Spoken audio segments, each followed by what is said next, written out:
This is the Colombia Calling podcast. I'm Richard McColl, your host, here in Bogota, 2,600 meters closer to the stars. And my very special guest this week, Victoria, or the Tabiuna Rusa. We'll find out what that means. Victoria is, well, she's an immigrant to Colombia, originally from Russia. I think the first Russian ever on the show in all 13 years. So welcome, Victoria. Hi, love being first. I Yeah, I love mean, being first. Thanks a lot. no, Thanks it's for cool. having me here. You don't get to meet too many Russians in Colombia. I mean, I don't live far from the Russian embassy, and I see the kids walking with their parents. I guess there's like a Russian school that they go to, Sure. organized by the embassy. I see them, and you can pick them out. But those are the only Russians I've kind of had any, not even involvement. I mean, the only ones I've seen. Is it a big community, Victoria? Oh, well, unfortunately I'm not an expert here. So, I'm the one example who, like a Russian who doesn't really mix with Russians. So whenever I travel, I'm not looking for any Russians. I'm trying to mix up with locals instead of looking for my for other Russians. Yeah. So, I yeah, I'm not sure, but I've been to a few events. Oh, just a few weeks ago, there was a Russian car events in close to Bogota. They had this Niva, Zhiguli Russian cars, and there were some Russians. So actually, to see just like maybe handful, 10, 20, probably Russians, but I've never met them. So Russian cars. Russian cars, you And can see them a lot here. I can only think of the Lada. Yes, those Lada, and they're like a kind of square-ish Yeah. Zhiguli, kind of small cars, colorful, making strange squeaky noises whenever they open the door. So, but yes, I've heard they also had in Bogota Russian trolley buses.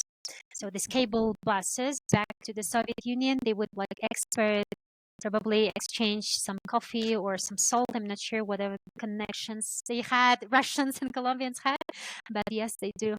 They That's do have. amazing. So I spent, well, we'll touch on it. I spent 3 months in Ukraine when I was 18, teaching English, Oh. and I learned conversational Russian back then. That was, I hasten to add, 30 years ago. So, Ooh. yeah, my conversational Russian is not so good anymore. We can practice. No, I'm sure you well, can recall some words. I am fascinated, and and the culture was so very rich, and I lived with a Sure. Ukrainian family, and I loved Oh, it. wow. I do have to ask Sure. before we get into why you're in Colombia, and I know because I know my listeners will be crying out for it. Is how do you feel right now being Russian with the global situation taking place? Well, I'm pretty lucky to be in Colombia, so, or at least far away. I Yeah. follow Russians going to Europe. I'm sure there are many Russians in Europe, and some people tell some not nice stories. But Hmm. my friends they didn't have any bad experience, so I'm not sure. But personally, me being in Colombia, it seems like nobody's caring pretty much about it. So nobody's Hmm. really bringing up the topics. Nobody's asking me. Nobody's pointing out the fingers, saying that I'm Hmm. Russian. To be honest, you don't really feel it here in Colombia.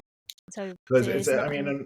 and also, I mean, well, it's an awful thing, and I know that from our conversation off the record, you were here in the small protests that there Mhm. were at the beginning. You were here, so we know where you stand on Yeah, this. sure. Yes, but yeah, and well, let's face the truth. So I was able to do that here in Colombia, but I'm not sure if I will be able or were able to do that in Russia. So yes, Yeah, it's a very sensitive kind of hard topic to bring up or to talk about it, even within your family, even within your friends. But here in Colombia, I feel safe. I share my point of view. Even some people don't share that opinion. really. There are many. Well, I'm sure you know there are many Putin supporters here in Colombia, so Yes. surprisingly. But yeah, so I can't complain, to be honest. Oh. So So let's get into the meat of this conversation here. Now you are an English, German, and Russian teacher here in Colombia. You are based in Tabio, which is Right. a very nice town outside of Bogota. How does someone from the town, well, the city of Mm-hmm. Perm, Perm, in Uh-huh. the M. Urals, Yes, that's right. Perm, Perm in the Urals, so Siberia, end up in Tabio? It's like a question everybody asks me. So, Yeah. well, I think we should start from my background. I grew up in a small town. Actually, my mother tongue is Tatar. I'm not Russian, so which you would usually imagine. I don't know, blonde hair, blue eyes. Yes, I belong to another ethnic group, which is called Tatar. We have our own language. So, and usually with the kids, they grow up, they go to the schools, which means you go to the Russian speaking communities. So it was like, it's a common model of life whenever you are moving from one town to another town. Yeah. So you are changing all the time. And I somehow end up being a person who, I don't know if you say like has, how do you say that in English? Has ants in the pants. Yeah. Hands in the Yeah. pants. So that kind of person. So in Russian we have a more brutal version of that. So I never like to settle down. So I would always experience. I would always travel. I lived in Germany for a few years, forth and back, traveling there and coming back, visiting different places. So, and at some point in my life, I'm like, okay, what is next? Where should I go? And although I was working back then, it was 2018, 8 years ago. I wasn't able to travel as a tourist. It's pricey, you need money. So, and the way how I usually travel was I call sustainable tourism. When you do a volunteering, when you do internships, when you got scholarships, when you get involved in the community. So I was looking for some options like, okay, let's go somewhere. Let's look for the options. And initially, I ended up in China. So I was supposed to go to China because I got accepted for an English teaching program. So there was a selection. I sent my application, and the company was happy about me. But I was like, okay, let's get ready. So let's get my visa and everything. And I got canceled, called off at the last minute because the family didn't want me because Huh. I don't look European. I look Asian. So I got canceled. I'm like, wow, that's my first experience. So, and Based on your looks, you were and cancelled. look, yes, because like there are like schools, Russian companies, they select you, they check your English level, you send your application, and then they look for the family. And when they send you a video to the family, the family either approves you or not. So my family didn't approve me. So Wow. yeah, But so is yeah, that a caste thing that they didn't want someone who looked, a little bit more yeah, but from the I'm east? yes, so they're looking for blonde hair, blue eyes, looks because they believe there's a native level. Of course, they're looking for native speakers too.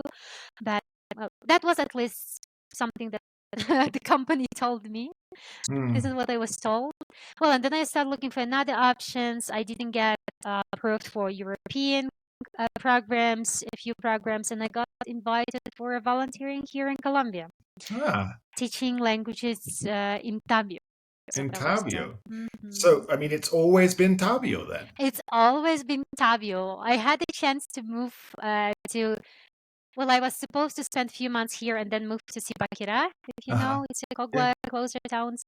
But I fell in love with Tabio so much, so I had to like, it stole my heart. I found my place here. I said, no, I'm staying here, and I got offered another job and stayed here. So. What what was it about? What is it? I mean, I'm sure you're now married to a Tabiuno, but what was it about Tabio that captured you?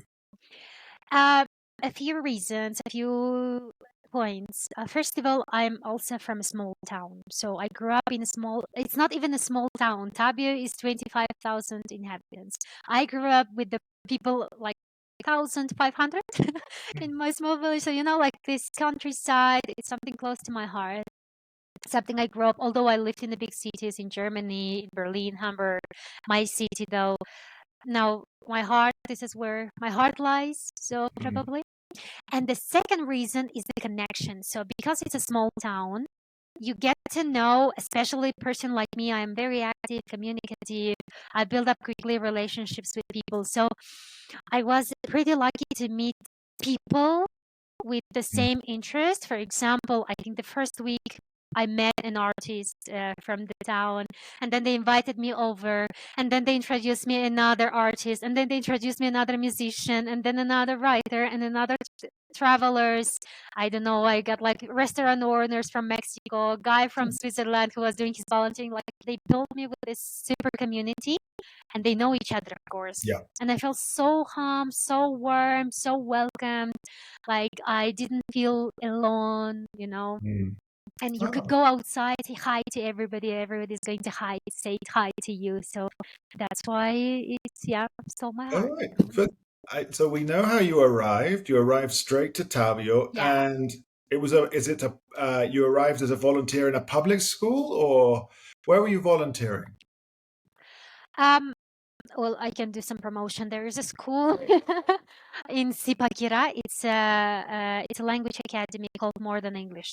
Okay. So it's a like an academy, and they are doing kind of like social projects with rural schools. So they're basically looking for volunteers who could work in rural schools, and it's a private course. So because they kind of like have a bilingual program, but it's not fancy private. It's just like a middle kind of class school that they are looking for, or they were looking back then for international teachers who could teach English. So, and I ended up in that school. It's a private, so I think you have to say it's private because you Okay. have to pay for that. And All yeah, right. And so, okay, you've moved. I mean, you've moved around. You lived in Germany for a while. Obviously, you're from Russia. Elsewhere, you were going to go to China. Ended up. I mean, almost as far away from China as you could possibly sure. be in Colombia. Um, were you prepared for Colombia? Do you know? I mean, what were you expecting as a young lady from Russia to come to China to Colombia? Nothing. So I'm sorry to hear. Likely my geography teacher or history teacher, they couldn't hear this podcast, so they don't speak any languages. So my knowledge of the world was so bad. So I didn't have any idea. I remember frankly that it was a Latin America. People would speak Spanish. It's like kind of indigenous. Though I couldn't imagine there are cities. It's hot. Probably there are beaches. I don't know. So salsa and stuff like that. Even uh, Pablo Escobar and drugs were not involved, so I wasn't so Wow. much into that. So I really didn't have any clue. Like Colombia sounds cool, nice. It's far away. I like Spanish. I like salsa. I like kind of like this music. But once I got accepted for the program, I started telling people like, "Hey guys, I'm going to Colombia." And was the moment when all these drug cartels and stuff like that came up, and Shakira, of course, I don't know, Gabriel Garcia Marquez, no.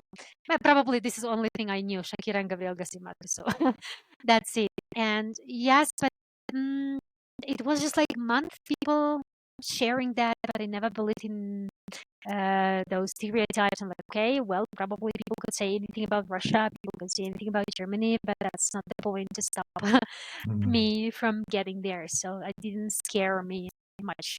Well, So, yeah, I mean, you say you're from a town that's at like 1,500 people. mhm, Obviously, it's isolated sure. in in Siberia. What, for example, you've told me that the nearest sort of big city was Perm. I hope I Mhm, said it right this time. sure. Uh, what would be expected of the youth in your small town when they graduate from school? If they graduate all the way up to 18 from school, what Mhm, is the normal path for the young mm. in your town? Two options. Either you get married or you move out.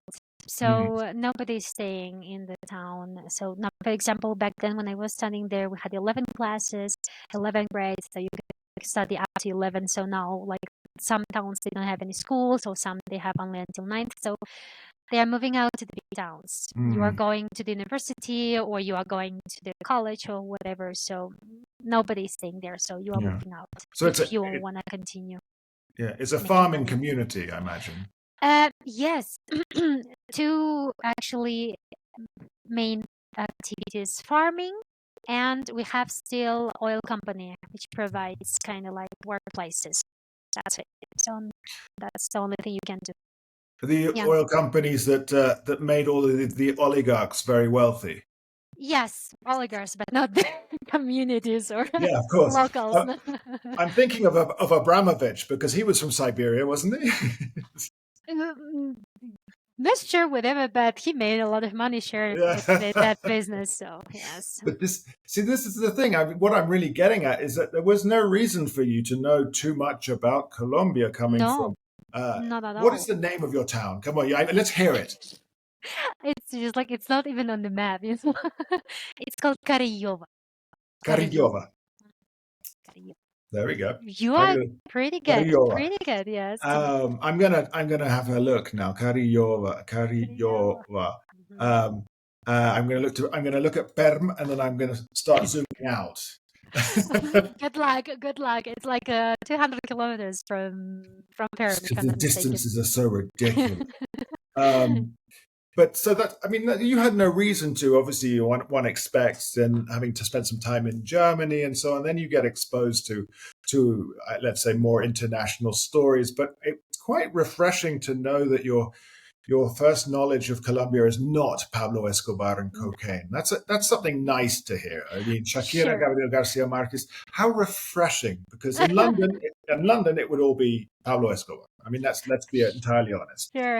Um, Yeah, not in my case. Not in your case. So therefore, you are a first, and I really I'm happy to hear this. So you came pretty much as a to a blank slate of knowledge on Colombia, and Sure. you moved to Tabio. I want to hear some of your rookie mistakes moving into it because this is a conversation we're having right now from immigrant to immigrant, and Sure. I had a bit more knowledge of Latin America, having been in the region for 5 years before deciding to settle in Hmm. Colombia, but of course, I made rookie mistakes, but it's not for me to share them. It's for you to share them because you have a particularly different context you're coming from. Sure. You are a young woman. You're from Russia, Hmm. again, not the most obvious country uh, to arrive in Tabio. English volunteers are everywhere, but not Sure. Russian young women. So tell us some of your stories. Sure. Sure. You just reminded me of like a young woman or like the first experience. I think the first mistake just right at the airport was when I arrived, the guy from the company was supposed to pick me up, and it's not the first time when the representative of the company is picking you up at the airport. Yeah, so when I was in Germany, they would pick you up, or whether you would get there. So, but this time, I was picked up by the guy. Of course, he came late, so it's a Colombian tradition. And I remember the first experience of how he was driving. That was so aggressive to me because they were like beeping all the time, and it was like changing to the transmillennial lane. So that was so aggressive. But the worst part was I fell asleep in the car. It was like evening, and it gets dark at 6. I think I left about 5 p.m. and I fell asleep. And I remember waking up, getting somewhere to Tabio. I woke up, I opened my eyes, and it's dark, and I see trees everywhere. I see like a kind of like there was a fence, a brick fence. When you enter Tabio, there are some fincas, and they have like these big fences. So I'm like, what have I done? Where on the earth am I? So I was so scared, but of course it was just like entering Tabium. There was no light, and everything was fine. But yeah, that wasn't the first mistake I've done. I think the most important mistake is this security issues. I came from a village. Everything is secure. You know everybody. You can go after 6, 9, 10, 11, 12 p.m. Even in the big town, especially in Germany. Yes, I will come back home 2 p.m. No problems. Of course, there are some parts that you Yeah. should be concerned. But I remember first thing I would like I've made a huge mistake. It was my second month or first month in Colombia. I arrived in September. I worked September, October, and then I think in October they have a holiday, something like that, a week in the school. And I decided to go to Cartagena. So I had my flight tickets like around 2, 3 p.m. I arrived pretty early to Bogota from Tabio, and I took Transmilenio, and I think somewhere I needed to change Transmilenio to go to the airport. I'm like, okay, it's 9 a.m. in the morning. I have plenty of time. What I'm going to do at the airport? Let's walk. I walk from some university in the city, in the downtown of Bogota to the airport. I'm still not sure what have I done in my life that God or whatever it is decided to be nice to me. So I got to the airport. Nothing happened to me. Nobody was bothering me. Nothing bad.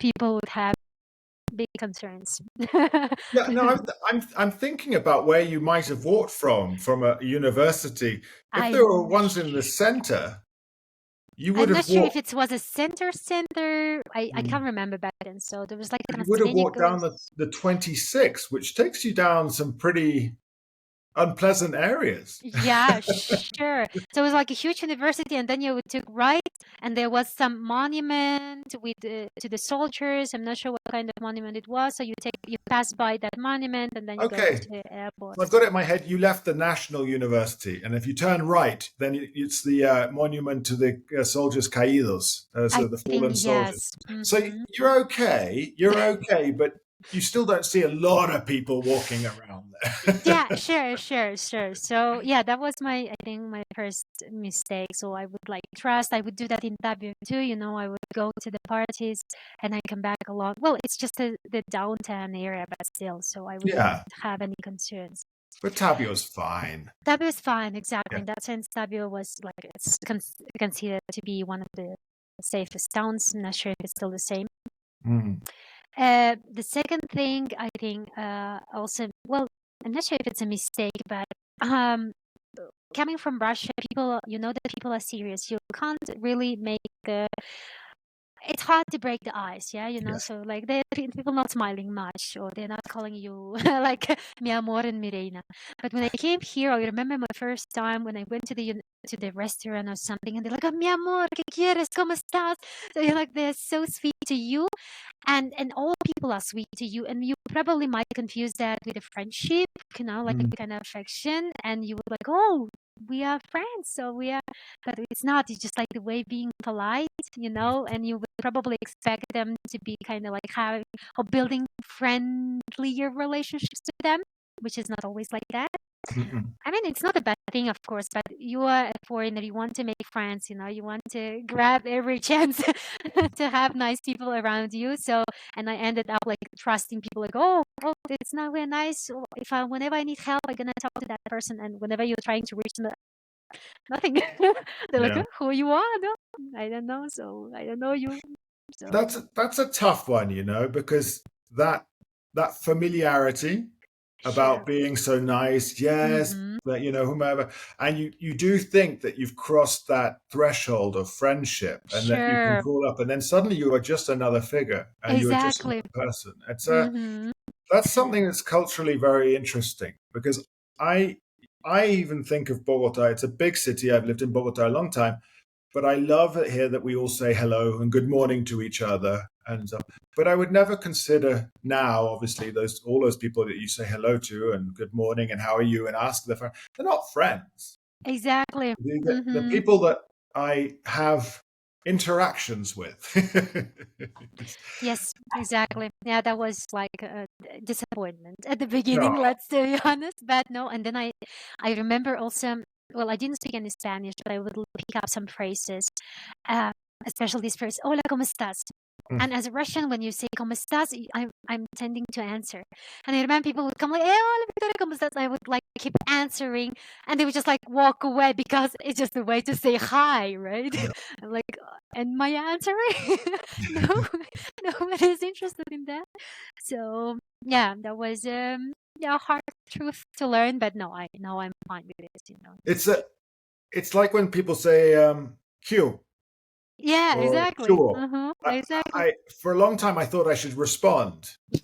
And I realized that No. no, you just, yeah, I'll just repeat Q back Mhm. because Yes. they're not asking. They're just filling a space. Yeah, exactly. So, yeah, and you would like kind of trust, you would count on those people because you're like, oh, they were nice to me at that event. And they promise you many things. Also, I think this is a Colombian thing. They're like, oh, whenever you need help, I have a friend there in the embassy. He's going to help you. So whenever you need, call me. And then you're calling like, let me check. And they never get back to you. So, Yeah, yes, that's that that's was the life. But that's this is life. the cultural adaptation that we come to. And of course, you've come from a small town, so you knew Mhm. everyone, and everyone knew you. And then Exactly. you're starting out at the bottom again in Sure. Tabio, and you're Sure. creating from nothing.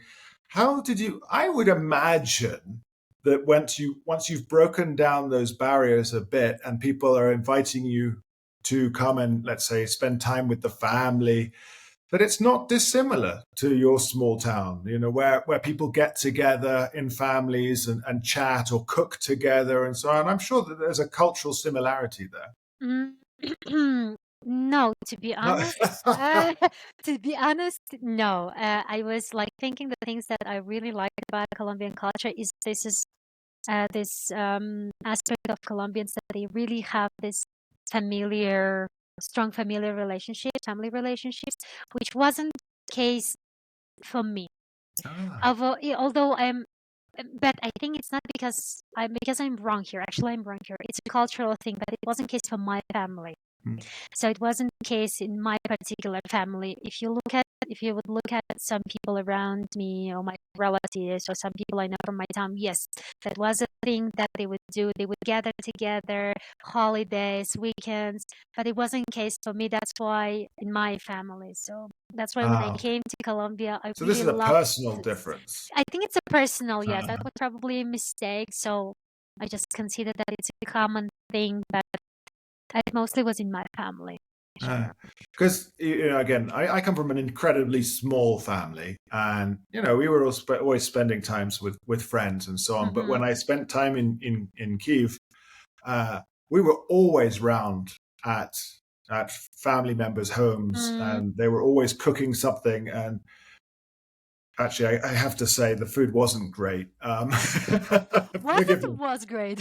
It wasn't. It wasn't. Wasn't great. Well, because my Ukrainian mother liked to experiment, Mm-hmm.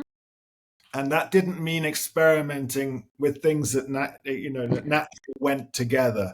Um, and she was a teacher, and she was the most wonderful woman, and I loved her as a mother, and she was like, really was. Of course, her name was Olga, Oh. of course, and her nephew who lived in her house was Vladimir. So I mean, but cooking spaghetti in milk is never a good thing. But it is a thing in Russia, so my grandmother would use cook that way. I never liked it, so it was like It's in the school. horrible. It's horrible. I do agree with you here. You're the Sure. only other person in the world I've ever heard of having suffered that. It's a it's a Soviet thing.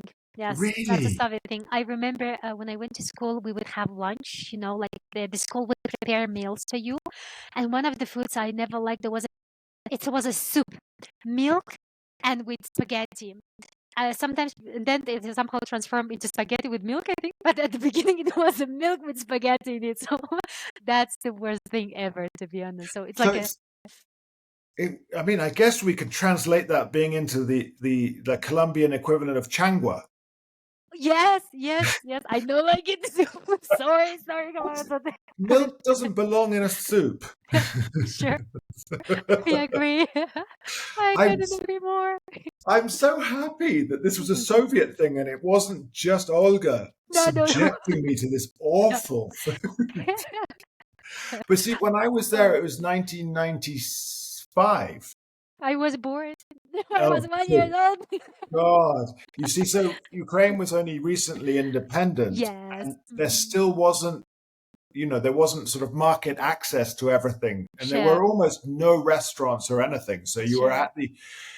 you bought the meat on the top of the. It was laid on the top of the car, like Sure. out in the street, and everything. It wasn't great. The watermelon was excellent because it Ush. came from down by the Black Sea. Yeah, sure, Turkey. sure. Um, Vegetables, fruits, I think.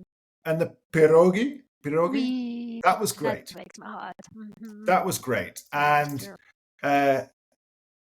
watch this one. Чорний хліб. Черный хлеб. Black bread. There you go. Yes, Чорний yeah. хліб. I miss that so much here, actually. Borscht, of course, but not every day. No, So, sorry, you had your childhood trauma. what was the other thing that because there weren't like restaurants or even like, there weren't fast food places, that's fine. But like when we would go out for beers, we would sit in the main square, which was called Maidan, I think it was called. Maidan. Off the main road called Kreshatik. And we had to buy the beers, which was called Obolong, from the babushkas, the grandmothers, because these ladies were paid in beer. That kind of brewed sort of stuff. Yeah, they were Yeah. paid by the company in the beer, so they would then sell it to us. And if we got hungry, then we'd buy the potato cakes from them as well. Ooh, sounds yummy. Sounds very yummy. It was good. It was good beer food, Yeah, that makes my mouth water. So Look definitely at this. Good. I'm glad. So, I remember that we digress a little bit, but I remember there being a very strong, again, you're an exception, but the household and family traditions were strong. Sure. For me, it was great. I really loved that because I was a total stranger, 18 years old, no Russian, and my knowledge was limited as well. We weren't taught about Ukraine at school or anything. Yeah. And I arrived in August, and from what, things weren't open like internationally type thing. Yeah. There was no information. This is a pre-internet era. Imagine that. So I thought it was going to be cold. I thought that it's going to be hot in Colombia. So. Yeah, there you go. Even with internet. Or I arrived in August with a scarf on and a heavy coat. And it was probably 28 degrees or 30 degrees. Yes, I can imagine that, sure. And then it was around after midday, and the guy who organized the teaching dropped me at his mother's house, and his mother wasn't there. So he just left me in there alone. And then his mother came back, in one of those big Soviet blocks. And there's this stranger sitting in her house. She was terrified to begin with. And I'm just trying to speak to her in English. And I guess she worked it out that her son had done this because my host family had not yet come home. And she fried me eggs and gave me pickles. Oh. So it was very... Pickles, it's another thing, no? Yeah. Well, we always ate those when we drank vodka. Oh, yes. Yeah, yes. That's a thing. Yeah. You got the bottle of vodka and you had to shake it to make sure it wasn't too much proof, because there was a lot of fake vodka going back around. then, sure. Mm-hmm. So if the bubbles went straight up, we knew it was not to be drunk. And if they swelled up, then we knew it was okay. No, that's a life hack I've never heard. So. Oh well, there we go. So anyway, I digress. But you've now been embraced by a family in Tabio. You're married into a Tabio family. Yes, well, they are not from here. The father's family, my husband's father, he is from Kogwa. Well, not far. Not far, yes, but they grew up here. Well, the kids grew up here. Actually, my husband, he grew up here, so they're kind of like they feel local, actually. Here. So you are now a fixture. You are the Tabiuna Rusa. Yes, well, first of all, maybe I can give a short explanation of why Tabiuna Rusa. And the second reason why I believe that I deserve that name. So first of all, I remember I used to have another name, so just on Instagram, yes. And once I went to the party, a friend from the Netherlands who was a teacher here too, he invited me to a party, and there was another guy or another guys from from Belgium. And those guys, they're working for a travel agency called Tabiuna. I think they're Oh, still I know it working. well. Oh, you know them? Oh, So cool. Eric. Sorry? Eric? No, not Eric. The Tomas? girl. Oh gosh, I don't remember the name of the guy, but the girl. Oh, I don't know the girl. No, I'm Well, bad with names. they send me clients. They want to send me clients to Ah, Montpos. nice. Yeah. Nice. Yes. So and they of course I knew that they are looking for places. I'm like, and then they all the evening was like, Tabio is this, Tabio is that. You can do Tabio that. Come to Tabio, Tabio, Tabio. So I was like talking about Tabio all the evening because well, I'm into the story of Tabio. I know like some stories, some interesting facts, and they're like, oh, Victoria, you are the ambassador of Tabio. And this is like, sure, I'm Tabiuna Rusa. And then she No? sent the name stick to me. And the second one is my family always makes fun of me, my Colombian family. They're from here, but because I'm talkative, because I know many people, whenever we go or whenever we're traveling, I'm like, oh, I've been there. Oh, I know someone there. Oh, I know this person. So, and they're always like, Victoria is more local than we are because I know people. Oh, we have Peña Huayca, we have a mountain. I've been there twice. Local, never been there. So, we're like, I've been doing many things around and like, you know, I'm more Tabiuna than you. So since then, I stick to that name. So to show that I'm from Russia, because I am. So Yes. that's part of my identity. Whatever history, whatever things are happening, and I really wanna kind of like pay homage to Tabio because I really liked it. I think it's an amazing place, amazing people. That people and community made me feel home. So that's why I appreciate it Nice. a lot. With this, I think because you come from outside, and I think I put myself in this category as well. We throw ourselves into the culture Sure. in order to not only ingratiate ourselves with the local people, but to build a sense of belonging. Sure. And then we end up knowing, you More. going to the mountain twice, no one else has done it, uh, Exactly. and studying the history more. Sure. Yeah, that was like fun when I came. Well, I always was into history. My grandfather was a historian, so I came and looked for the books. Like I wanted to know more about the books, and I went to. I couldn't find any books. Some friends lent me the books, and then I went to the library, and I'm like, "Can you please give me some book?" And the guy was so surprised. He had only one book, and he's like, keep it. Nobody ever came here asking for this book, so go ahead, keep it. It's yours. So feel free to to use it. So he was so surprised, and yeah, I have it actually here.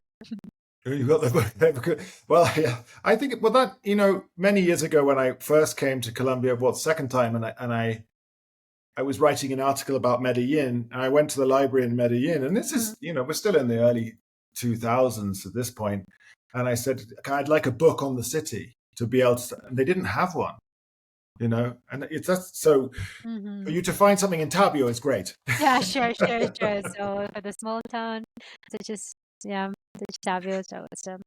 So let's talk a little bit about this. I mean, you're married, let's say, to a local. Mm-hmm. How is this again? You are ordinarily.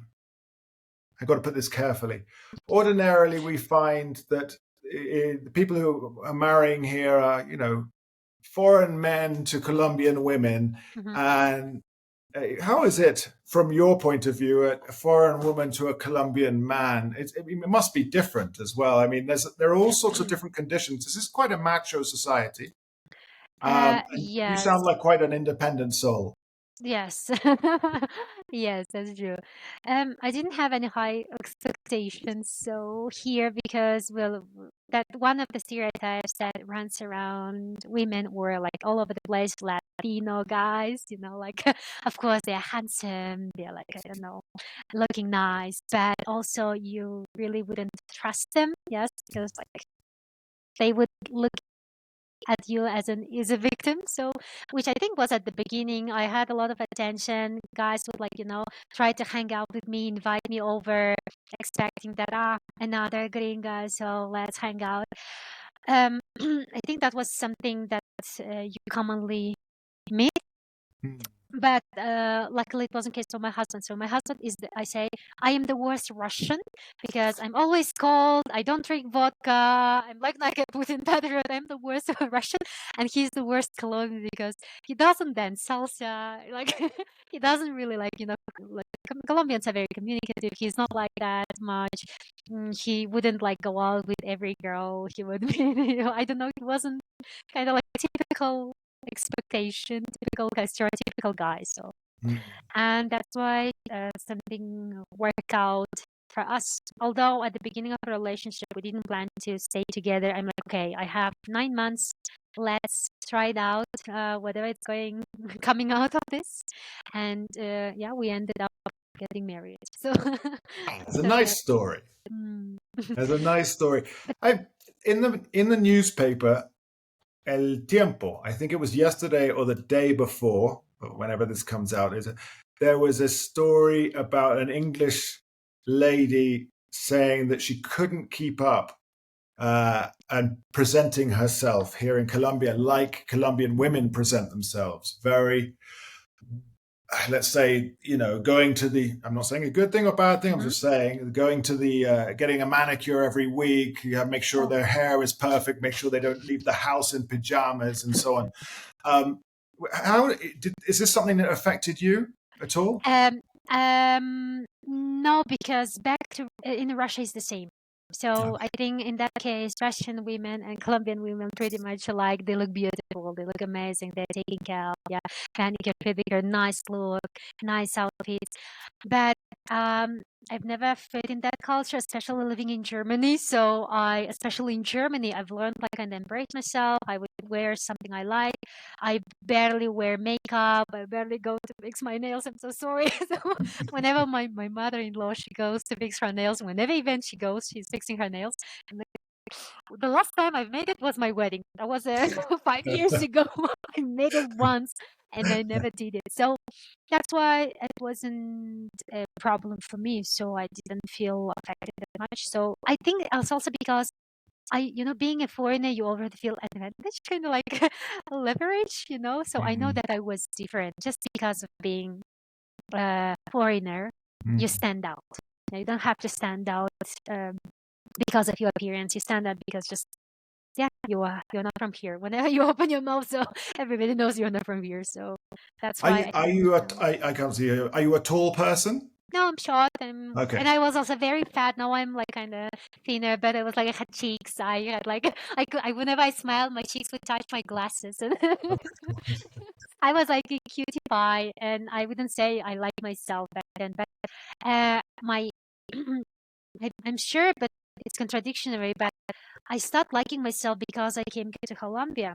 In Colombia, you see so many body types, and you see that women, they like themselves. They have boyfriends. They look beautiful. They wear shirts, tops, dresses, skirts, whatever body type they have. They look amazing, and you can see they feel amazing. They look amazing, and I'm like, wow, I'm just like one of one of those women. So why I couldn't like myself, why I couldn't like my body. So that's why I would say that it worked out for me pretty well. I really felt comfortable in my body. Oh, that's great. So, That's great. But I think we could do a whole series on body positivity in Colombia, and sure. because I think it flips both ways. Because of course there are standards that people expect as well, and Sure. but it is nice to see, like you were expressing, all the different types and feeling good about yourself and dressing the way you wish and so on. I think we could go into this in huge academic detail. Sure. Well, I forgot to drop some ideas. So, advocate of the devil, or whatever you would say, for Colombian men. The thing that impressed me here, first of all, they look nice, they smell nice, but they ask you whether you want to be their girlfriend. That's thing that I was so shocked. My husband, so he asked me, "Would you like to be my girlfriend?" So whenever we started our first relationship, nobody ever asked me that. I think this is the cutest thing, and he said like it's a common thing here now in Colombia. So the boys would ask girls. It's the next step, isn't it? It's to Yeah. formalize it, because then Yeah. Sure. then you're allowed to sort of meet the family under more serious considerations. I think, Yeah, I yes, think so as yes. well. I You're think that not was. just a fling. Yeah, sure, sure. Not just a fling, that's true. So you've never been asked before. Never been asked, neither in Germany, never in Russia. So I I was guess so surprised. in our cultures, it just sort of after you've been out with someone for a while, it's just taken Clear, for granted, yeah, right? yes, exactly. It's taken for granted. You're just like, okay, we are a couple, and like maybe they was like start saying you are my boyfriend, you are my girlfriend. This is the sign of kind of like settling this relationship. But I don't remember nobody asking me that, so, or maybe it's just me. I don't No, know. no, no. I've heard it plenty of times, and I don't think I asked. Go back, go back. You missed a But step. I think she may have told me, Mm. which is fine because I do need guidance and Oh, I need these rules in my life. you are married to Colombian too? Yes, she's Uh, from Santander, and so she's a very, oui. you know, Yes. uh, say no more. Uh, Sure. she told me that I was her boyfriend. So Love it. This is something I really love about Colombian women. I sometimes feel scared to have a conflict with Colombian women because they're like, you can feel this passion growing in them. So I'm like, oh, I should better skip that part. So this kind of empowerment. I like these fat women in the families. They run the whole household, and they're solving all the problems. They would go out fighting with the neighbors. I I appreciate it. So I like yeah, well, the Colombia. strong women. I mean, strong Mhm. women definitely, and I think when it's in the household, more so. When I think Mhm. so. Um, Now you've travelled all over. You've been here many years. You've traveled all over. I know that you did was it a bike ride was it from Bogota to Barranquilla? Yes, that was it That's a from long Bogota. way. It's a long way. How long did that take? Well, it's about 1,200, 1,300 kilometers, I think. But it took us 2 weeks because we stopped in Mompox. Oh, amazing place. Never heard that before. It's just in love. In love. I gonna get your book really. Did you stay And at my place? sorry? Did you stay at the Casa Almaria? No, I said something called hostel. Doña Manuela, No, I don't remember. There La was an old hostel. Casona. Like, no. No, something about the hostel Viajeros, I think it's Oh, El the. Viajero with the Yes, Juan Manuel all the way up at the end of town. I don't know. Yes, Yeah, yeah, hold up yeah, there. yeah. So, Oh, yes. you didn't stay with me. Yeah, I didn't know. I didn't know back then, so I didn't know about it. So I'm sorry, but yeah, I wish I've Next time. known that next time exactly. Yes, we did this bike trip. We had our backpacks, our sleeping bags, whenever. So we were like fully prepared. And I think just the riding will take 7 days, but we spent 2 weeks because we stopped on the way to Barranquilla. Yeah. Well, that was I think the best experience ever. I've been to many places in Colombia. I've been to like Cartagena before, Santander, Villavicencio, Salento, kind of typical places here in Colombia. But this experience was really special. First of all, I realized I'm living in a bubble. Mhm. I am really living in a bubble here in this region. Like we are living here in Bogota, in Cundinamarca. It's pretty safe. It's another lifestyle. People are having really decent level of lifestyle. They have houses, I don't know, jobs. They make some money. They are traveling. But going all the way up there, you could see so many places of Colombia. It's landscapes, animals, accents, languages, people, houses, whatever. So I really situation. There was like a moment we would travel, and on the way we would meet people, truck drivers. They would talk to us, asking, "Hey, where are you going?" And at some point, they started telling us hey, be careful there, be careful there. And one place we came up and we're like, what's wrong? So we stopped in the town called San Martin and we talked to the locals like, hey, in the next town, should we be concerned? Is there anything? And they're like, yeah, just yesterday we got like, I don't know, robbed, the guy was killed, the motorbikes were taken. I'm like, wow. How is that possible? You know that your sister-in-law was killed just a few months ago, and you're still traveling all the way. Nobody is willing to change. Neither police, neither government, neither locals.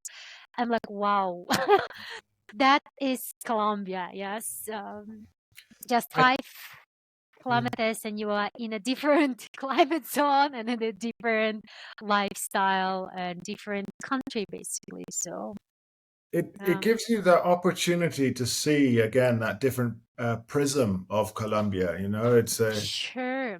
and how the people change as you, I would say, descend as well out of Yes, high altitude into low and up into the sure. coast, and then you were saying it carefully as well, the different levels of necessity or poverty, Yes, because sure. when you Mhm. get into that interior like coastal area, it's different It's altogether. different, yes. Um, Mhm. but to cycle, I hope you got off the main roads and got onto some smaller roads, because that No, highway to the coast is pretty terrifying. yes, we went on the highway. That was, there is no bike lane, there is no shoulder for Oh you. no, So that was a pretty risky plan. So we realized that. we But get people doing it. I yeah, not yeah, many, to be no, honest. We didn't see any single person. So just nobody. You could see some videos on YouTube, a few people doing it once yeah. in a while. But like us doing with the bags and everything, nobody. So nobody. So many years ago, a friend of mine was contracted to create a project for the old railway lines Mm. in Colombia, which are now being recuperated for hopefully for transport. But he said, create a space alongside them and make a Colombia-wide biking route. And wouldn't Wow. that be amazing? Wow, that Because the would be land's amazing. already there. You- Wow. and again, the project was just shelved. It was Mhm. something to, it was kind of like greenwashing, really. Someone wanted it to prove it could be done, and Mhm. then it got shelved. But it struck me as like there is the land either side of the railway tracks that could be given over, Yeah, wow, that and would be make amazing. you could make a signature uh, uh, bike lane that people from all over the world would come to do. When we went to Cartagena, well, we would like have our bags and everything, and we were talking to a few guys sitting from the UK, from the Netherlands. They're like, "Hi guys." Well, they know that I'm not local, so they're like, "Hey guys, how did you do that? We want to do that. We're so excited." I'm like, "No guys, of course you can't do that. You need a bike here. You need to know people. You need to know language." Yeah, but they want it. There are so many people. They're like, "Oh, we're doing it in Europe, but Mm. here that's not something that you just go." No, and and go. You need really an industry infrastructure for that, and it will be amazing. I wish Well, I keep my finger crossed yeah, for that project. there's time. This time, There's time. yes. And if there's the will and the know-how, it can be done. This is a Sure. cycling nation. Um, Yeah, wow. That was another surprise. I really didn't expect, but I was surprised that it's not the case for all the parts of Colombia. Yes, it's more Cundinamarca thing. mhm. But wow, I love it. I love it. I can't really imagine my weekends without biking. Saturday, Sunday, so everybody's biking, running. Wow, amazing. To be Yeah. honest, this is something really amazing about it. I think we can draw this conversation to a close, because I know you've got teaching coming up and so on, but it's been such an upbeat conversation. I've really enjoyed myself speaking to, and let's see if I can say it again, Victoria from Carriova. Oh, Is that good? Is that good? that's wow! You nailed it. You see, so it's I know it because it's all about the intonation of the word Carriova. Yeah, yeah, and R, you are Yeah. doing it very well with Um, R. Thank you so much for your time and for sharing some of your experiences and the cultural well, adaptation and the sort of mistakes, but also the success stories. We're looking at one another here across the camera. You're in Tabio, I'm in Bogota, and you seem to be a supremely upbeat and happy person. And this comes across, of course, in the podcast. Thank you. And Hope so. how can people get in touch with you to book you for classes? Oh, that would be nice. I actually have many students from Colombia, so like especially the case for Spanish too.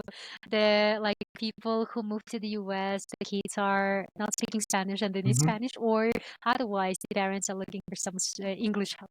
Hmm. Sure. Instagram, Tabiuna Rusa, TABIUNARUSA. Tabiuna Hmm. Rusa, no space, no dashes, nothing. And yeah, so I'm anything, any questions, any comments, not just classes, but just get in touch. I'm super happy to show around if you are in Tabio. So I'm your guide. Make sure to get in touch with me. So Well, fantastic. You heard it here. Tabiuna Rusa. Of course, we'll put the links up everywhere and sure, thanks a hopefully lot. I can drive you a client. Oh, well, that will be great. That will be Uh, nice. So Thank thanks you. a lot. Thank you so much for your time. Thank you for coming on the Colombia Calling podcast. It really has been a pleasure. If you ever make it into Bogota or are you coming to Monpos, let me know. Um, I'm either in one or the other, but usually in Sure. Bogota. I'm usually in Bogota because my kids go to school here, so that's all right. But Sure, I sure. know that I'll be in Monpos probably most of June this year. So there we go. Too hot for Yeah. me. Too hot. I'm gonna Oh, sweat it's too. hot, but you just deal with it. I mean, nothing can't be resolved with you can resolve everything with an ice cold beer and a fan, and and I know, and I'm very careful about not doing very much. That's the case. So I can't do. I love like going traveling there to the coast, but no, that's not where I would live. I just switch into the vacation mood. I'm not able to do anything. So cold Yeah, yeah, yeah. here. Yeah, it's so true. The challenge I had, I wrote my most of my doctoral thesis in 40 degrees. It was so Gosh. hard. So that deserves another degree, like just Because I because could of that feel my effort. brain cooking. Sure, sure, sure. Anyway, Victoria, thank you again. Thanks a lot. It's been a really nice conversation. I know my listeners have enjoyed it too. Um, yeah, I wish you all the best, and I don't think you need it because you have again a sunny outlook on life and a great positivity. You seem to have found your home in Tabio and your extended Colombian family. My hat is off to you. Oh, And thank you for sharing with us. thanks a And lot. hopefully, we can send you a client or two. So, this is the Colombia Calling podcast. I've been speaking to Victoria, the Tabiuna Rusa. It has been an absolute pleasure. Thank you again. And we'll be back next week with further stories about Colombia. So, don't go away. Subscribe to us, share us, and so on and so forth. The Colombia Calling podcast has been going for 13 years and will continue to go. So that's bye from us for today. I'm gonna go Goodbye. check the box.